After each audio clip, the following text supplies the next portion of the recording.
Alhamdulillahi wa kafa, wa salatu wa salamu ala nabi al-Mustafa, ya ibadallah, assalamu alaikum wa rahmatullah. Les meilleures louanges sont destinées à Allah, Allah l'unique sans fils, Allah qui légiféra sur le divorce. Que la paix et la bénédiction d'Allah soit sur Muhammad, lui qui enseigna à sa umma la pratique du divorce, ainsi que sur sa famille pieuse, ses valeureux compagnons et tous ceux qui le suivront jusqu'au jour de la rétribution. Adorateur d'Allah, s'il est clair que le divorce est réglementé en islam, l'après-divorce ne l'est pas moins. En réalité, après la séparation des époux, quelles sont les responsabilités vis-à-vis de l'islam? Quelle est notamment la période de viduité et qui se chargera des enfants? Autant de questions qui méritent d'être posées, des interrogations qui seront abordées dans le cadre de cette émission.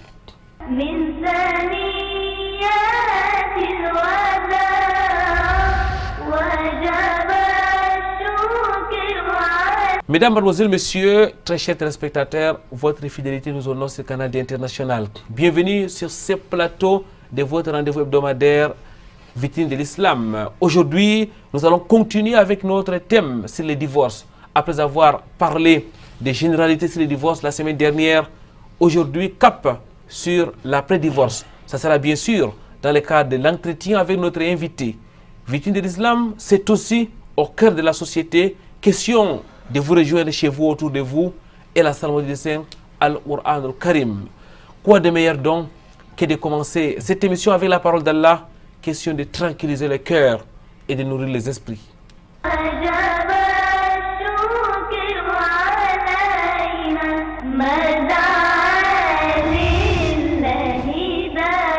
Bismillahirrahmanirrahim. Qul huwa Allahu ahad. Ici, on va d'abord commencer par le mot Allah. Le mot Allah qui est précédé par la fatha qui se retrouve sur le mot huwa. Et donc, on a affaire ici à un cas de at-tafkhim, dont le lam du mot Allah est donc lu avec agrandissement. On lit Qul huwa Allahu, huwa Allahu. Et il faudra que ce soit uniquement le mot Allah qui soit lu avec emphase, non pas la lettre waw qui le précède. Si vous faites Qul huwa Allahu, dans ce cas, même le waw a été lu avec at-tafkhim. Il faudra juste faire at-tafkhim lorsque vous lisez la lettre lam. Qul huwa Allahu ahad, de cette façon-là. Et Allahu, il faudra que le ha ressorte clairement. Qul huwa Allahu ahad. Et ahad, nous avons la lettre dal, n'est-ce pas, sur laquelle on marque la pause. Elle deviendra donc sakina du fait de cette pause-là, et on fera donc qalqala sur cette dal-là. Sur cette lettre dal, mais ce n'est pas seulement cette lettre dal de ce verset, la fin des versets de cette sourate correspond donc aux lettres de Al-Qalqala, notamment la lettre dal. Qul huwa Allahu ahad, Allahu samad. Au niveau de Allahu samad, c'est la même chose. En lisant Allah, il ne faudrait pas que le A soit lu avec at-tafkhim. Ce n'est que le lam qui est censé être précédé par la fatha. En réalité, ici, on est dans le cadre de Hamzatul Wasl, mais comme on débute la lecture par Hamzatul Wasl, dans ce cas-ci, ce Hamzatul Wasl se lit A. Et comme la lettre lam est précédée donc par le A, alors cette lettre lam, elle est lue avec at-tafkhim. Et il faudra que ce soit elle seulement qui soit lue avec at-tafkhim. Allahu samad. Et maintenant, il faudra qu'on veille à bien faire la liaison entre le hu et le sad qui suit. Allahu samad. Et samad, la lettre sad, on l'a dit, il ne faudrait pas la lire des lèvres. On ne lira pas Allahu samad, mais Allahu samad, samad. Allahu samad. Et samad, la lettre dal, on fait bien évidemment al-qalqala. Lam yalid wa lam yulad. Lam yalid wa lam yulad. Là, nous avons deux qalqala. D'abord, au niveau de lam yalid, Le qalqala qu'il y a ici est un qalqala qui, on va le dire, naturel, puisque la lettre dal elle-même porte déjà as-sukun. Walam yulad et yulad, cette fois-ci, c'est du fait de la pause, comme on s'arrête sur la lettre dal qui est censée être sakina, alors on fera qalqala sur cette lettre-là. Et maintenant, je voudrais attirer votre attention sur la lecture du mot yulad. Très souvent, quand on lit, on entend lire lam yalid, walam yulad, n'est-ce pas? On ne veille pas à prononcer la lettre ya, c'est-à-dire à l'allonger, à allonger la lettre ya qui est prolongée par la lettre waw. Donc il ne faudrait pas lire yulad, mais yulad, lam yalid, walam yulad. C'est de cette façon-là. Walam yakul lahu kufuwan ahad. Walam yakul lahu. Yakul lahu, ici nous avons un nun sakina suivi de la lettre lam. Rappelez-vous de votre cours concernant un nun sakina wa tanwin. Ici on a affaire à un cas de idgham bin ghayrin ghunna, idgham bin ghayrin ghunna ou bila ghunna, n'est-ce pas? Ce qu'on a appelé également idgham kamil, donc idgham total.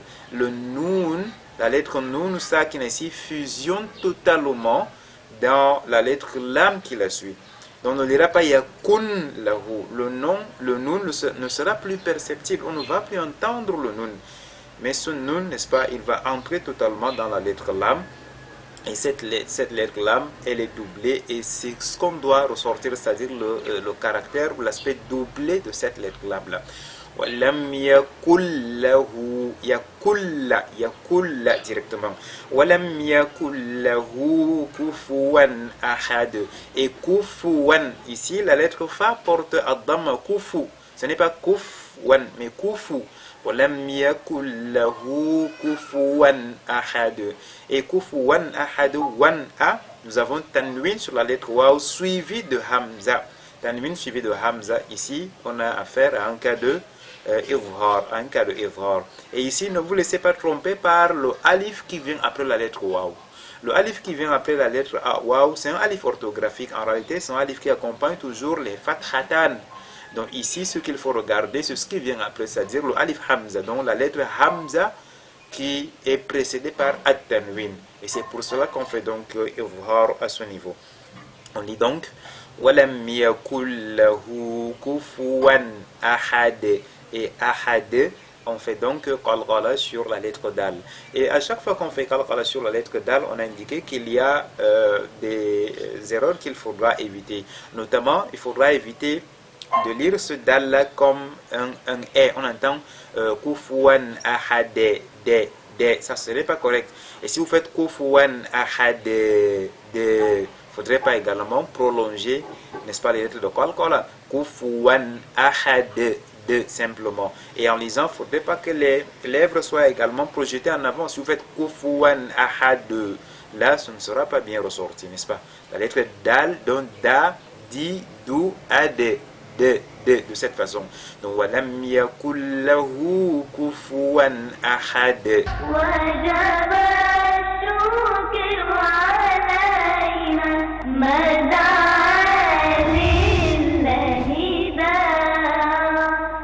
ربي اشرح لي صدري ويسر لي امري واحلل عقدة من لساني يفقهوا قولي اللهم لا علم لنا الا ما علمتنا انك انت العليم الحكيم ربي زدني علما. Frères, c'est dans la foi qu'Allah vous récompense d'être avec nous une fois de plus. Nous l'avons dit dans nos propos introductifs. Nous allons continuer avec notre thème sur le divorce. Nous allons nous arrêter aujourd'hui particulièrement sur l'après-divorce. Et pour en parler, nous continuons avec les mêmes invités. Imam Zakaria Ondoti. Assalamu alaikum wa rahmatullahi wa barakatuh. Ya Sheikh. Wa alaikum assalam wa rahmatullahi wa barakatuh. Jazakumullahu khairan Sheikh. Merci d'avoir accepté notre invitation. Avec vous la semaine dernière, nous sommes revenus de long en large sur la définition du divorce, sur le processus qui doit conduire au divorce et surtout sur les sources, c'est-à-dire les dalils, que ce soit le Coran et la sunna du prophète Mohammed sallallahu alayhi wa sallam. Les divorces étant donc désormais effectifs, nous allons donc parler de long en large sur l'après-divorce. Mesdames, Mademoiselles, Messieurs, nous rappelons que Cheikh Zakaria Ondoti est un enseignant et prédicateur dans la ville de Douala. Il est notamment l'un des imams de la mosquée Al-Raouda de Douala. Il est directeur de l'Institut Al-Bayan. Il est par ailleurs le président du même institut. Cheikh Zakaria Ondoti est aussi l'un des membres du comité des oulémas de votre émission Vitrine de l'Islam. Il est enseignant dans plusieurs écoles dans la ville de Douala. Cheikh Zakaria Ondoti, avant de parler de l'après-divorce, on va d'abord jeter un regard sur ce qui a été dit la semaine dernière à titre de rappel. Qu'est-ce qu'on doit comprendre par divorce? Bismillahirrahmanirrahim. Wassalatu wassalamu ala Muhammadin wa ala alihi wa sahbihi wa man sara ala darbihi ila middin. Alhamdulillah, le divorce, comme ça a été défini par des ulama, halul qaydin nikah bilafdin aw bi fi'lin makhsus, c'est de détacher le lien du mariage par un terme bien précis, que ce soit oralement ou pratiquement, donc la séparation des deux couples, et cela donc a des conditions, des règles et autres comme nous l'avons commenté la semaine passée.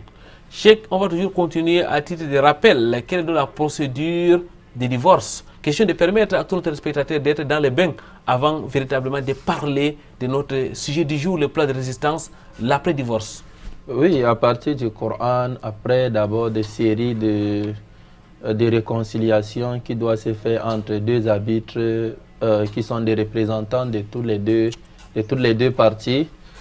Si ça a été échoué, il y a aussi des réconciliations entre l'homme et sa femme qui doivent se passer par la prêche, par le rappel du passé, par les meilleurs moments. Si ça a échoué, il y a aussi s'émigrer ou s'éloigner avec l'épouse.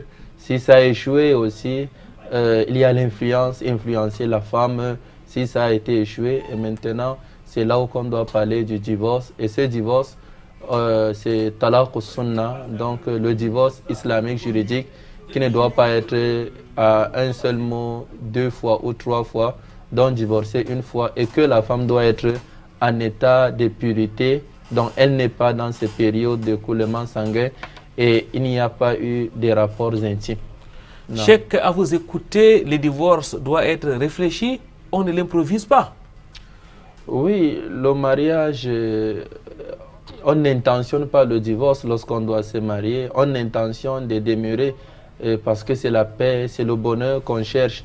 Et dès le moment qu'on pense au divorce, c'est comme il n'y a pas d'autre solution, donc c'est la seule chose qui reste. Donc voilà pourquoi on ne doit pas subitement décider une fois de parler de divorce, se séparer une fois. Il faut se procéder, il faut réfléchir, il faut évaluer entre les bonnes et les mauvaises de la femme. Il faut voir entre les avantages et des inconvénients.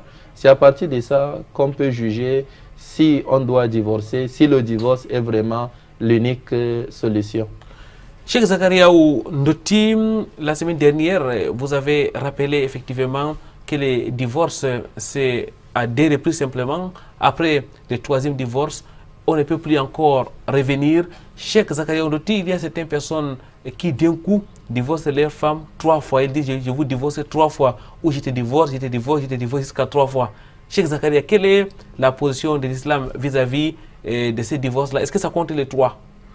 Oui, tout divorce 3 fois en un, c'est un divorce qui n'est pas accepté, malgré que c'est un cas de divergence entre des ulama. Mais la majorité des sahaba, la majorité des ulama voient que tous ceux qui divorcent 3 en un, c'est un qui est considéré, car il a été connu au temps du prophète ainsi que de ses compagnons, ainsi qu'au temps de Omar, les 2 premières années de Omar, tout divorce dit 3 fois en un seul mot est considéré 1. C'est au temps de Omar, lorsqu'il a vu des gens s'amuser avec des principes de la loi de l'islam, il a considéré 3 comme 3, afin de mettre les serviteurs en garde de ne pas s'amuser avec les mots d'Allah tabaraka wa ta'ala. Donc Ibn al-Qayyim dans Zadul Ma'ad, il a beaucoup développé avec des arguments, mais il n'est pas quand même recommandé de prononcer plusieurs divorces en même temps, islamiquement et logiquement. Le divorce n'est pas un jeu, mesdames, mademoiselles, messieurs. Cheikh Zakaria Ondoti, alors que dit nos textes, que dit l'islam sur l'après-divorce? Quelles sont les responsabilités de ceux qui étaient unis hier, mais qui semblent être séparés aujourd'hui après avoir prononcé le divorce? Alhamdulillah, si le divorce est déjà prononcé, et alors la première des choses qu'on doit d'abord s'interroger, est-ce qu'il a eu à donner la totalité de la dot de l'épouse? Parce qu'il y a ceux qui ne donnent pas la totalité, qui donnent une moitié. Et alors l'islam recommande à l'époux de verser le reste de la dot de l'épouse au moment qu'il a divorcé. Et ensuite, il doit continuer de prendre sa charge, sa nutrition, sa santé, son habillement. Et elle aussi, de son côté, l'épouse, elle doit entrer en période de idda qu'on appelle la viduité. Et ce idda doit se faire dans le foyer conjugal. Elle ne doit pas sortir. L'homme ne doit pas lui faire sortir. Elle aussi, elle ne doit pas sortir car beaucoup de couples, lorsqu'il y a problème, la femme, subitement, elle se fâche, elle rentre chez ses parents ou c'est l'homme même qui la met à la porte. Donc voilà des choses qui sont d'abord recommandées. Achever d'abord sa dot s'il y en a de reste. Et maintenant, il doit continuer de prendre sa charge, sa nutrition, sa santé. Et elle aussi, elle ne doit pas sortir du foyer conjugal. Et lui aussi ne doit pas la faire sortir jusqu'à la fin de la viduité ou l'accouchement si elle est enceinte. La période de viduité, la idda, c'est combien de temps? Oui, la idda dépend. Il y a la idda d'une femme divorcée qu'on n'a pas eu de rapports intimes. S'il n'y a pas eu des rapports charnels, lorsqu'on la divorce, et alors elle n'a pas de idda, elle n'a pas de viduité. Et maintenant, il y a la idda d'une femme enceinte. Lorsqu'elle est enceinte, la fin de sa viduité, c'est lorsqu'elle accouche. Donc, elle peut faire une viduité d'une journée, comme elle peut faire une viduité de 9 mois. Si elle a été divorcée le matin, et en soirée, elle accouche, elle a fini sa viduité. Et si elle a été divorcée à 2 mois de sa grossesse, elle doit attendre jusqu'à l'accouchement. Et maintenant, il y a la viduité aussi de la femme qui voit ses coulements sanguins. Celles-là doivent attendre pendant 3 coulements sanguins. Voilà, pas 3 mois. On va appeler les chats par son nom. Donc, elle doit attendre 3 menstruations en quelque sorte. Oui, 3 menstruations, elle doit l'attendre. Voilà. Et maintenant, celles qui ne saignent pas, comme la vieille maman, comme la jeune fille, comme celle qui est malade, qui ne saigne pas, ceux-là, Allah tabaraka wa ta'ala dit, elles doivent attendre 3 mois. Ça, c'est pour celles-là qui saignent. Mais celles qui ne saignent pas, Allah dit, Wallahi ya'isna minal mahidi min nisa'ikum in irtabtum fa iddatuhunna salasatu ashhur. Ceux-là que vous en doutez, et alors la viduité doit être de 3 mois. Donc nous voyons, ça dépend, ça peut être 3 menstrues ou 3 mois où elle n'a même pas de viduité ou après son accouchement. Ça dépend de l'état qu'on a divorcé dans la femme. Cheikh Zakariaou Ndoti, lorsqu'on vous écoute, on a l'impression que l'objectif de la viduité, c'est de se rassurer que la femme n'est pas enceinte. Oui, l'objectif, c'est de se rassurer la femme n'est pas enceinte. Voilà ce qui diffère entre la viduité d'une femme divorcée et la viduité d'une femme qui a perdu son mari. Car les deux, on appelle Aïda, mais les objectifs sont différents. Jazakumullahu khairan, Cheikh Barakallahu Fikoum. On va donc maintenant s'interroger sur le comportement que doivent avoir les deux époux pendant la période de la Idda. Que doit faire l'homme, que doit faire la femme? Parce que vous l'avez dit, ils continuent à vivre sur un même toit. Oui, c'est que les ulémas ont manqué. Ça, ce sont des erreurs les plus répandues d'un couple qui vient de divorcer. C'est que la femme se fâche et elle sort pour rentrer chez ses parents ou chez ses proches. Ou le mari se met en colère pour mettre la femme dehors ainsi que ses bagages. Tandis qu'Allah dit, la tukhrijuhunna min buyutihinna wa la yukhrijna. Ne les faites pas sortir de leur maison parce que c'est sa maison encore. Et toi aussi, tu ne dois pas la faire sortir. Donc la femme ne doit pas sortir de sa maison. Toi aussi, tu ne dois pas la faire sortir. Allah dit, illa an ya'tina bi fahishatin mubayyina. Sauf au moment qu'elle vient avec un dégât, un fahisha, vraiment, un péché vraiment très très grave qu'on ne peut pas le régler. Et Allah dit à la fin du verset, la tadri la Allah yuhdithu ba'da dhalika amra. Vous ne saviez pas, en restant à la maison, peut-être Allah peut ouvrir autre occasion de réconciliation et autres. Donc la première des choses comme comportement, l'homme doit supporter de garder la femme et de passer la période de visiter dans la même maison, ainsi que la femme, elle doit revenir, rester dans son foyer. Et maintenant, les deux restent dans le même foyer. Il est permis que l'homme voie sa femme parce que c'est toujours sa femme. Donc, il peut entrer dans le salon, la chambre, faire ses tours. Elle aussi, elle peut bien s'embellir devant lui, car il reste toujours son mari. Mais l'interdiction, c'est des rapports charnels qui sont interdits. Ainsi qu'on nous recommande de garder les bons comportements. Parce que souvent, lorsque l'homme divorce sa femme, elle est invitée dans sa maison, il viendra prendre autre, l'amener dans la maison, causer avec elle, afin de choquer l'autre. Ou elle-même, elle va se mettre en train de s'amuser, en train de se filmer, en train d'être en contact avec des autres à travers les réseaux sociaux et autres. On nous appelle au bon comportement. On nous appelle de préserver nos honneurs ainsi que son honneur. Car les deux restent toujours, il y a toujours un lien. Ils ne se sont pas séparés totalement. Il y a toujours un lien qui les sépare. Peut-être il y aura réconciliation. Cheikh, vous avez dit ce qui est interdit, c'est les relations charnelles. Ça veut dire que l'homme ne peut plus récupérer sa femme pendant cette période? L'homme peut récupérer sa femme parce qu'il y a 3 divorces différents. Il y a le premier qui est à l'option de retour. Il y a le deuxième qui est toujours à l'option de retour. Et il y a le troisième qui n'y a pas l'option de retour. Et ce troisième, la femme ne fait pas la visiter chez le mari. Elle doit laisser la maison pour retourner chez ses parents. Donc, au moment qu'elle fait lors du premier divorce ou du deuxième divorce, l'homme peut la reprendre ou en parole, il dit, bon, je te ramène chez toi en considérant le divorce, ou en action, avoir des rapports charnels. Là, ça veut dire qu'il a ramené sa femme. Elle n'est plus en période de visiter. Cheikh Zakaria Oundouti, est-ce que la femme peut refuser pendant cette période-là de revenir à son mari? La femme n'a pas le droit de refuser, elle ne peut pas refuser lorsque le mari décide de la ramener, que ce soit verbalement ou sur pratique. Car Allah dit donc les époux ont pleine autorité de ramener leurs épouses sur le lien du mariage après le premier ou le deuxième divorce, car s'ils ont intentionné la réconciliation.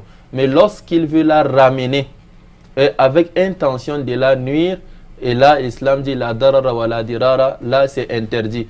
Et elle aussi, elle n'a pas le droit de refuser au moment qu'il la ramène, sauf au moment qu'elle voit qu'elle ne veut plus ce mariage. Là maintenant c'est de son côté de demander le divorce ou de demander al-khul'u. Al-khul'u, c'est l'option de prendre la charge de rembourser la dot. Ou il la divorce, ou elle prend la charge de lui rembourser ses dépenses. Mais s'il décide de la ramener, elle n'a pas droit, elle est déjà ramenée. Cheikh, donc si le mari dit je te reprends, ça veut dire que c'est encore sa femme? Oui, dès qu'il emploie le terme oralement, je te reprends, tu es déjà ma femme, donc c'est déjà fait.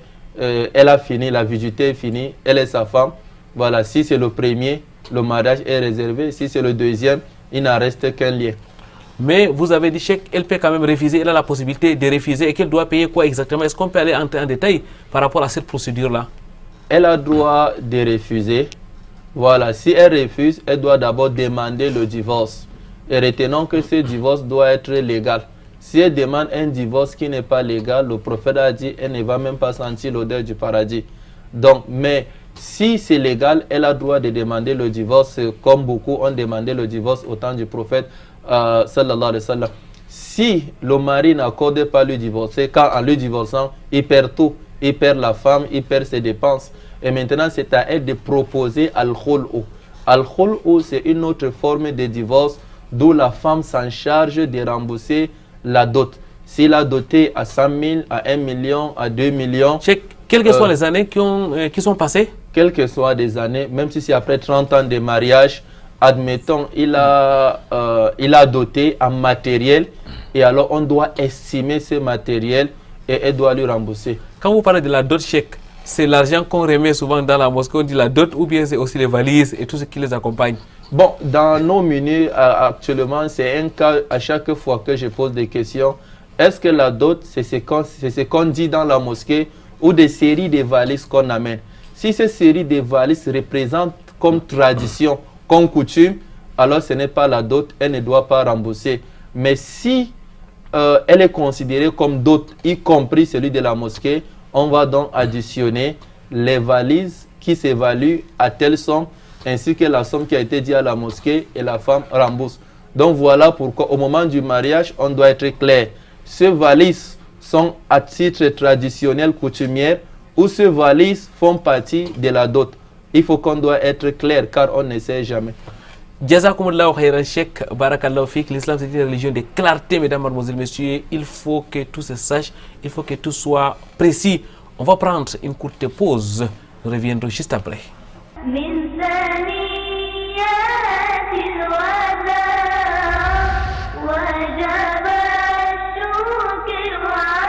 Retour sur ce plateau de votre émission Vitrine de l'Islam. Mesdames, mademoiselles, messieurs, nous continuons avec notre thème sur l'après-divorce.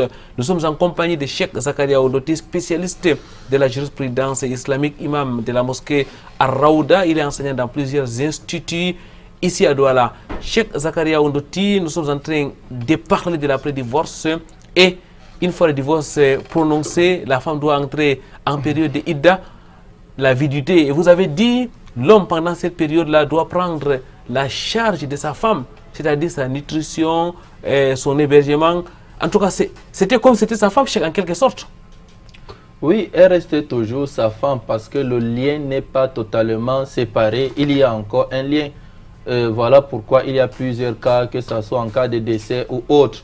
Elle restera sa femme.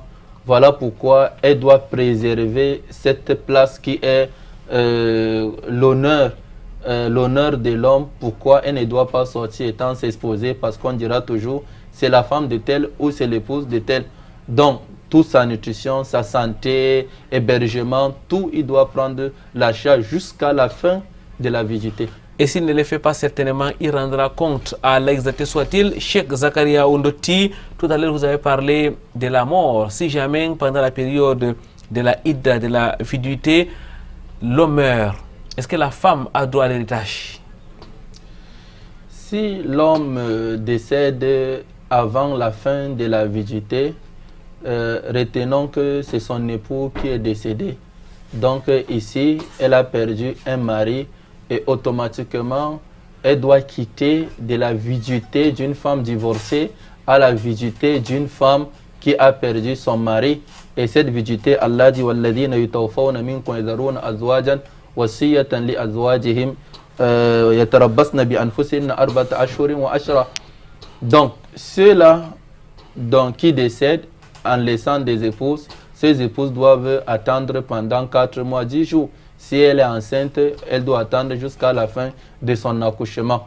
Donc, si il décède, elle a deux choses. Elle doit faire la viduité de celui qui a perdu son mari et elle aura l'héritage de son mari. Et c'est le même cas inverse, si la femme décède, il va gagner l'héritage aussi de sa femme. Donc, c'est le vice-versa. Cheikh Zakaria Ondoti, on va à présent nous arrêter sur la garde des enfants parce que dans plusieurs mariages, il y a les enfants qui naissent entre l'homme et la femme, et s'il y a séparation, à qui revient la charge et la garde des enfants selon l'islam? Lorsque l'enfant n'atteint pas 7 ans, il revient chez sa maman, car l'une des compagnons au temps du prophète sallallahu alayhi wa sallam était chez le prophète. Elle a dit: ô messager d'Allah, j'ai gardé enfant dans mon ventre, c'est moi qui me suis occupé de l'enfant, j'ai souffert pour allaiter l'enfant, et maintenant son père m'a divorcé, il veut me séparer de mon enfant. Et le prophète sallallahu alayhi wa sallam lui a dit: Anti ahakki bihi ma lam tankihi, c'est toi qui as droit de garder l'enfant, à condition si tu ne te maries pas ailleurs. Donc la femme, la maman a le droit, plein droit de garder l'enfant si cet enfant n'atteint pas 7 ans. De 7 ans, nous savions, c'est l'âge qu'on appelle sin tamiz, l'âge du discernement. L'enfant commence déjà à discerner entre plusieurs choses. Donc, c'est-à-dire ce qui est rapporté d'abord d'ordre nous justifie. Et maintenant, si la femme se marie et l'enfant n'atteint pas 7 ans, où l'enfant va retourner, les 4 écoles ont été unanimes, dont l'école Al-Hanafiya, Malikiya, Shafi'a et Hanabila. sont unanimes que l'enfant va retourner chez sa grand-mère maternelle. Chez sa grand-mère maternelle parce que la grand-mère maternelle est plus proche de la maman. Et Ibn Taymiyyah ainsi que son élève Ibn al-Qayyim al-Jawzi voient que non, l'enfant va retourner chez son papa. Mais la parole qui doit retourner chez la grand-mère est plus solide. Wallahu alam. Et c'est ici que nous comprenons la sagesse d'Allah Tabaraka wa Ta'ala lorsqu'il nous a dit lorsqu'on doit se marier, on doit prendre avec fierté et bonheur et autres. Et lorsqu'il y aura séparation, on doit se séparer en bonne forme. On ne doit pas se séparer en queue de poisson parce que ça joue sur l'avenir de l'enfant, sur l'éducation de l'enfant. Donc s'il y a une bonne transaction, un bon comportement, là où l'enfant va retourner, que ce soit chez le père, chez la mère, les deux vont mieux s'attendre. Mais lorsque les deux se séparent, souvent le père punit la femme en gardant pas ses enfants. Et souvent la maman punit aussi le mari pas ses enfants. Voyant que punir l'enfant, c'est punir son ex-mari, lui aussi voyant que punir l'enfant, c'est punir sa ex-épouse. Et là, ça joue sur l'éducation de l'enfant, c'est très très dangereux, qu'Allah nous en préserve. Cheikh, à vous comprendre, ça veut dire qu'à l'âge de 7 ans, les enfants rentrent chez leur papa? Oui, à l'âge de 7 ans, l'enfant, nous avons dit, lorsqu'il atteint 7 ans, s'il nous tamise, l'enfant a le choix. On donne le choix à l'enfant. Si l'enfant choisit la mère, il continue chez la maman. S'il choisit le père, il continue chez le père. Mais cela ne dit pas qu'il est séparé du père ou de la mère. Parce que la charge, la nutrition, la santé, c'est le père qui doit toujours assumer. Voilà, parce qu'il y a des moments, si l'enfant, le père conditionne, si l'enfant doit rester avec sa maman, je ne prends pas, je me désengage. Et là, c'est complètement haram, c'est interdit. Qui doit être avec sa maman ou avec toi, c'est toi qui dois prendre sa charge, car tu es son père et son responsable. Cheikh Zakaria Ondoti, lorsqu'on regarde dans notre société, on constate effectivement que c'est le contraire qui est appliqué. En règle générale, ce sont les papas, c'est la famille paternelle qui récupère les enfants de force. Vous nous dites que cette pratique-là n'est pas conforme aux enseignements de l'islam? Non, ce n'est pas conforme. L'enfant déjà à bas âge, il n'a plus besoin de sa maman. On doit lui laisser avec sa maman afin de suivre les bonnes éducations et autres. Donc, on ne doit pas arracher, on ne doit pas séparer la maman de son enfant, sauf au moment qu'on remarque peut-être des dégâts. Peut-être la maman va aller habiter dans un endroit qui est dangereux. Après toutes les propositions, elle a refusé. On voit des choses négatives. D'où si l'enfant reste avec la maman, ça va jouer sur son éducation. Et là, ad-darurat tubihul mahdhurat. Ici, en règle générale, même si c'est halal de garder qu'on remet à la maman, mais vu qu'il y a des défauts, il y a des dégâts, il y aura un mal, voilà pourquoi on nous permet de récupérer l'enfant. Et maintenant, c'est darura, comme on dit, ad-darura tuqaddaru bi qadariha. Si on doit reprendre pour 6 mois, après 6 mois, on lui remet. Si on doit prendre pour 2 ans, pour 1 an, pour 4 mois, peut-être on va conditionner à la maman. Si tu dois rester dans tel quartier, on ne peut pas te donner l'enfant. Donc au moment que se déplace du quartier ou de la ville, on doit lui remettre l'enfant. Jazakumullahu khairan, Cheikh. Barakallahu fikoum. Autre élément important, Cheikh, après le divorce, on voit qu'il y a souvent des batailles entre l'homme et la femme. Vous l'avez dit, ça ne devrait pas être le cas car le divorce est réglementé. On voit qu'il y a certains époux et même certaines épouses qui divulguent les secrets de leur vie conjugale. Que dire à cela, Cheikh? Imam Muslim a rapporté l'hadith d'Abu Saïd al-Khudri. Le prophète sallallahu alayhi wa sallam dit: Inna min asharri nasa manzilatan yawm al-qiyamah rajulun yufdi ila imra'ati wa tufdi ilay summa yanshuru sirraha. Parmi des mauvaises personnes le dernier jour, qui ont des mauvaises places auprès d'Allah le dernier jour, c'est ceux-là qui ont divulgué les secrets de leurs épouses. Et divulguer ces secrets, que ce soit en période de mariage où il a divorcé et après il vient divulguer ses secrets, ou peut-être c'est après son décès qu'il a divulgué. Donc dès le moment qu'il fait, que ce soit la femme vers l'homme ou l'homme vers la femme, ici on devient la personne la plus pire devant Allah le dernier jour. Et lorsqu'on est pire devant Allah le dernier jour, nous sommes très très loin de la miséricorde. Nous sommes très loin du paradis. Nous sommes très loin de valider ce qui va nous accorder le paradis. Donc, Islamiquement, il n'appartient pas à l'homme. Dans cet hadith, Imam Nawawi, dans le commentaire de Muslim, dit, cet hadith directement nous enseigne l'interdiction de divulguer les secrets conjugaux. Donc l'homme ne doit pas le faire, la femme ne doit pas le faire, que ce soit en cours de mariage ou après mariage ou après décès. Jazakallahu khairan, Cheikh Zakaria Ndoti, nous avons parlé de la période de Idda, la période de la viduité que la femme doit observer après les divorces. Une fois cette période-là finie, Cheikh, si jamais les deux époux souhaitent se remarier, est-ce qu'il y a quelle est la procédure à suivre? Si la viduité à l'Idda finie, nous allons voir c'est quelle viduité. Si c'est le premier ou le deuxième, ici, il doit doter à nouveau et on célèbre le mariage à nouveau. Donc on dit Aqdun jadidun wa mahrun jadid. À nouveau encore, on doit célébrer avec les mêmes conditions et piliers du mariage et il doit encore doter la femme si c'est le deuxième ou le premier ou le deuxième. Mais si c'est le troisième qu'il a divorcé, elle a fini sa viduité et maintenant il n'a pas le droit de reprendre sa femme jusqu'au moment qu'elle aura un autre mari. Et maintenant, ils ne se sont pas attendus avec ce dernier. Allah décide que le mariage fini, récupère. Mais lorsqu'il s'attend avec une autre personne, va épouser ma ex-femme et 2 mois plus tard, tu la divorces et je lui récupère. Les deux sont maudits par Allah tabaraka wa ta'ala. Car le prophète a dit, Allah a maudit celui qui rend une femme halal à l'autre. Donc, et celui-là qu'on donne cette opportunité. Et si elle a fini sa idda, donc il faut un autre mariage, autre dot. Si c'est le deuxième et le troisième. Mais si c'est le troisième, il faut qu'une autre personne l'épouse et ce mariage fini, elle prend autre. Mais si c'est en période, elle est en période de idda, c'est juste avec la parole ou avec l'acte, je te ramène, elle est déjà à la maison, ou bien en action qui est le rapport charnel. Et voilà la sagesse d'où Allah a dit que la femme doit faire la viduité chez elle dans son foyer. Parce qu'on ne sait pas, après 2 semaines, 1 mois, 2 mois, il y a encore un délai, presque 3 mois. En cette période-là, l'un des deux peut regretter et reconnaître ses erreurs et chercher pardon. Et ils vont se réconcilier entre eux et la femme va retourner dans son foyer. Mais lorsqu'elle retourne dans sa famille, maintenant c'est le père qui décide. Il faut aller voir l'oncle tel, il faut aller voir telle personne et l'affaire deviendra encore plus compliquée. Cheikh Zakaria Ndoti, lorsqu'on vous écoute parler de la réglementation, de la légifération de l'islam sur les mariages, on voit véritablement qu'il y a une grande sagesse d'Allah exalté soit-il et de son prophète Muhammad sallallahu alayhi wa sallam dans le cadre des rapports sociaux, des rapports qui doivent exister entre les humains, notamment entre l'homme et la femme. Oui, voilà, Allah a dit Wala yunabbi'uka mithlul khabir.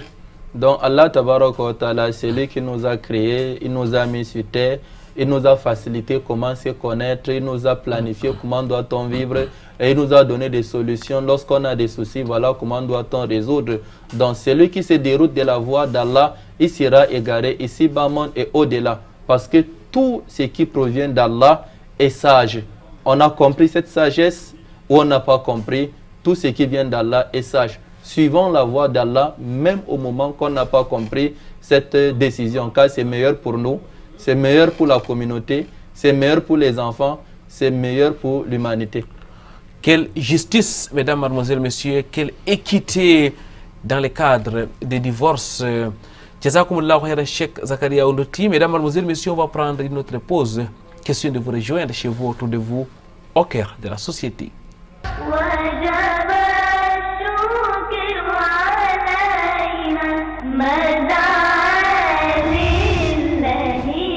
Classés parmi les moins performants ces 3 dernières décennies, les établissements privés d'enseignement islamique au Cameroun peinent à produire des résultats satisfaisants aux examens officiels. Ce constat alarmant a donné lieu à 3 réunions de présentation des thèmes de référence. Si les 2 premières assises se sont tenues dans la capitale politique à Yaoundé, la dernière en date est observée le 23 novembre 2019 au Centre de formation professionnelle de l'excellence à Douala. présidé par le secrétaire général à l'éducation pour le centre, le sud et l'est, représentant le secrétaire national à l'enseignement privé islamique au Cameroun. Cette rencontre a vu la présence des spécialistes dans le domaine de l'éducation, les fondateurs d'écoles privées islamiques et autres acteurs de la société civile musulmane. Les personnes invitées qui ont répondu à notre invitation ont adopté ce projet-là et acceptent de participer à son succès, le succès de financer, d'accompagner le financement de cette étude pour que cela aboutisse, pour que cela nous permette d'atteindre nos objectifs. Je peux affirmer que nous sommes satisfaits du travail de la réunion que nous avions tenue, dans la mesure où, comme dans un premier temps, c'est une réunion de partage de thèmes de référence, et nous avons eu des propositions assez pertinentes ici qui nous ont permis, qui vont nous permettre de les intégrer et de pouvoir donc faire de manière accélérée pour atteindre les résultats escomptés. Et sur le plan financier, bon, j'avoue que les dispositifs sont pris. Pour l'essentiel, le manque de ressources matérielles et financières, la formation des enseignants qualifiés sont autant de difficultés que rencontre l'organisation d'enseignement privé islamique au Cameroun. Les débats francs et sincères entre les participants ont été salués par les professionnels du métier. C'est une rencontre vraiment intéressante sur le plan de l'amélioration même des établissements privés musulmans, parce que à l'heure actuelle, il y a eu un profond déclic entre la réalité et ce que les gens ont voulu prôner l'éducation islamique. Et avec cet atelier, on a eu à travailler aussi de ressortir des résolutions, des nouvelles résolutions visant à améliorer ça. Et c'est vraiment et voir aussi l'aspect financier qui était intéressant. Après l'examen des problèmes de l'ordre d'enseignement islamique au Cameroun, quelques pistes de solutions ont été évoquées à l'issue de cette assise. Oui, après cette assise, comme vous l'avez compris, on va donc se déployer sur le terrain avec l'administration des questionnaires et puis les entretiens qui vont être menés sur le terrain, et puis l'analyse de données et également la mise sur pied d'un document de stratégie, et après quoi nous allons donc appliquer cela dans 2 ou 3 établissements pilotes au Cameroun. Ce défi majeur à relever en toute urgence par la communauté musulmane participera à coup sûr à une bonne formation des Camerounais sans distinction de religion. L'implication de toutes les parties prenantes à cette initiative augure un lendemain meilleur dans l'enseignement privé islamique au Cameroun.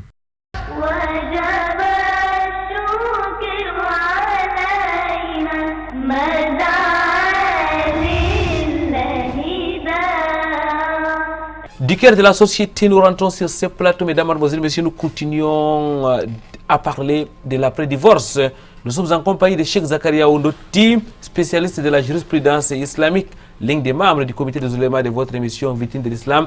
Cheikh Zakaria Ondoti, que vous pouvez régulièrement retrouver dans les écoles ici à Douala, que ce soit à l'école Al-Aqsa, mais aussi dans les mosquées, à la mosquée centrale de Bonaloka, la mosquée Omar Farouk, où il donne régulièrement des cours de jurisprudence. Vous pouvez aussi retrouver Cheikh Zakaria Ondoti dans les groupes WhatsApp de votre émission Vitrine de l'Islam. Si vous n'êtes pas encore inscrit, alors envoyez-nous simplement votre nom, la demande d'inscription, et on le fera, Inch'Allah.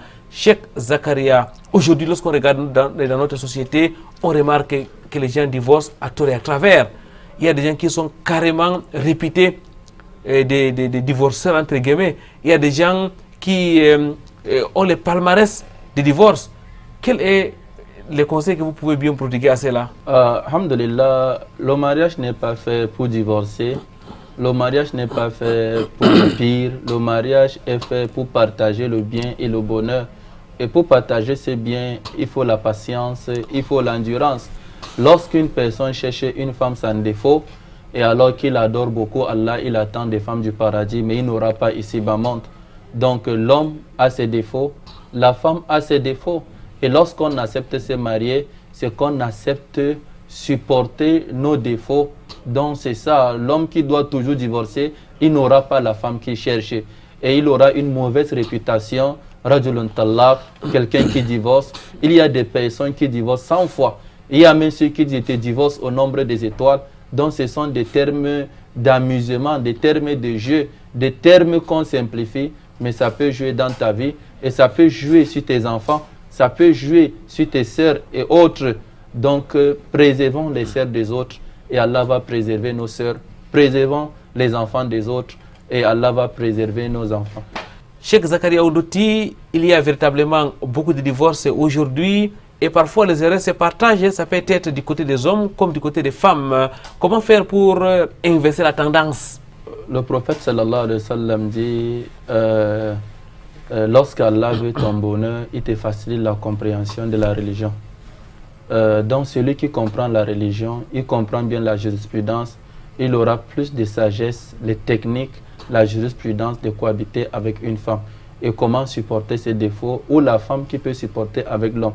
Donc ici, on interpelle les uns et autres de retourner dans l'école du mariage, de retourner dans l'école, de comprendre dans la vie sociale, afin de comprendre vraiment qu'est-ce que le mariage, qu'est-ce que le divorce. Peut-on réussir sans avoir de problèmes? Peut-on réussir? Parce que souvent même, il y a des enfants. Souvent, on peut garder la femme à cause des enfants. Souvent, la femme peut supporter, patienter à cause de l'éducation des enfants. Si elle prend des enfants, elle aura des problèmes financiers. Et si elle laisse les enfants, elle reste dans le mariage, elle sera punie elle-même, elle sent du mal. Souvent, elle se sacrifie pour ses enfants. Donc, il faut la patience, il faut retourner à l'école et apprendre profondément l'islam et le mettre en pratique. Beaucoup de femmes divorcées, Cheikh, mais aussi beaucoup de jeunes filles en attente de mariage. Aujourd'hui, nous vivons une crise sociale dans notre communauté, Cheikh. Peut-être faudrait-il interpeller les uns et les autres, apprendre plusieurs. Vous savez, le prophète sallallahu alayhi wa sallam dit la yafraku mu'minun mu'mina in radiya minha khuluqan in kariha minha khuluqan radiya minan akhar. Il n'appartient pas aux croyants de détester la croyante, car lorsqu'il déteste une partie de ses comportements, il va agréer une autre partie de ses comportements. Et lorsqu'on accepte de divorcer, voilà là où on se trouve la société. Il y a assez de divorcés, il y a des femmes qui ont perdu leur mari, il y a des jeunes filles qui sont nombreux. Si tout doit là, chacun doit prendre 4, elles vont rester. Donc voilà ce que des ulamas et beaucoup ont donné comme conseil, d'où je le répète, qui est pour moi ainsi que pour tous ceux qui nous écoutent. Il y a d'abord faciliter la transaction de mariage. Faciliter, beaucoup de parents compliquent le mariage, ou beaucoup de parents mettent des conditions, ou la jeune fille même met des conditions. Souvent, c'est des conditions pénibles et difficiles, et souvent, c'est le tribalisme, où avec sous prétexte, il s'est converti, sous prétexte, il n'est pas de la tribu, sous prétexte autre chose, il faut qu'on essaie de revoir cela, afin de faciliter le mariage, ainsi que des bons comportements. Amenons des filles à l'école islamique pour qu'ils comprennent très bien. Les hommes aussi, il faut les amener à comprendre véritablement le mariage. Parce que beaucoup qui se lancent dans le mariage ne connaissent pas islamiquement. Et dernièrement, la polygamie qui est l'une des solutions qu'Allah nous a mis. Masna wasula soruba. Donc je commence en disant, monsieur Koiranga, tu ajoutes la deuxième. Et Smanjida, tu prends la première et deuxième. Celui qui a une prend deux, celui qui a deux prend trois. Avec condition, si on a quoi prendre la charge de la femme. Il y a une écrivaine saoudienne qui a proposé à l'État saoudien en disant, tous les jeunes célibataires, l'État doit les faciliter de prendre une première comme jeune fille, une deuxième comme divorcée, une troisième comme veuve en même temps. Pourquoi? Parce que c'est un problème de l'univers. Partout, on se plaint de ce cas dont la polygamie fait partie de l'une des solutions les plus fiables. Et peut-être, Cheikh Zakaria Oudouti, il faut prendre une troisième et une quatrième. Mesdames, mademoiselles, messieurs, nous arrivons pratiquement à la fin de cette émission. Cheikh Allah vous récompense de nous avoir éclairé sur les enseignements de l'islam en matière de divorce. Nous vous rappelons, très chers téléspectateurs, que vous pouvez retrouver ces émissions dans nos pages YouTube, dans la chaîne YouTube des Victimes de l'Islam, sur nos pages Facebook, mais aussi à travers les extraits qu'on va publier dans nos groupes WhatsApp. Vous pouvez solliciter votre inscription en nous contactant. Cheikh Zakaria, avant de partir, peut-être très rapidement un dernier conseil à tous ceux qui nous regardent. Craignons Allah et cherchons le paradis à travers le mariage. Craignons Allah et cherchons les paradis à travers les mariages. Mesdames, Mademoiselles, Messieurs, le mariage est une adoration en islam. Qu'Allah exalté soit-il nous accorde donc le bonheur du mariage. En cas de divorce, il faut donc divorcer en respectant les recommandations de l'islam. Avant de partir, nous allons donc vous laisser méditer sur ces versets.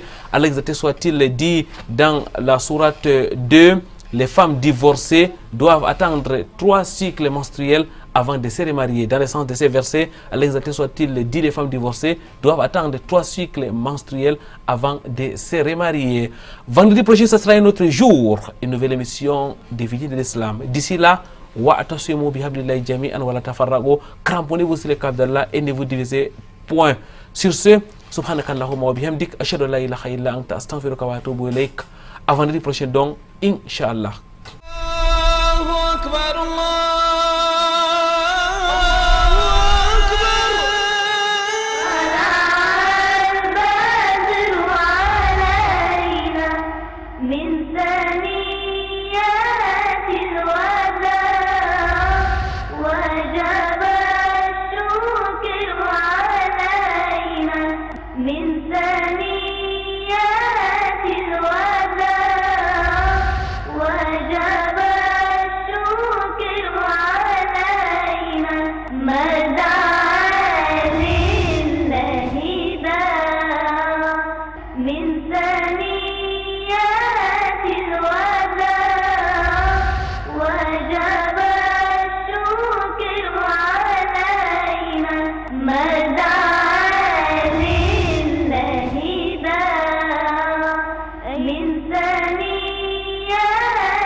من ثاني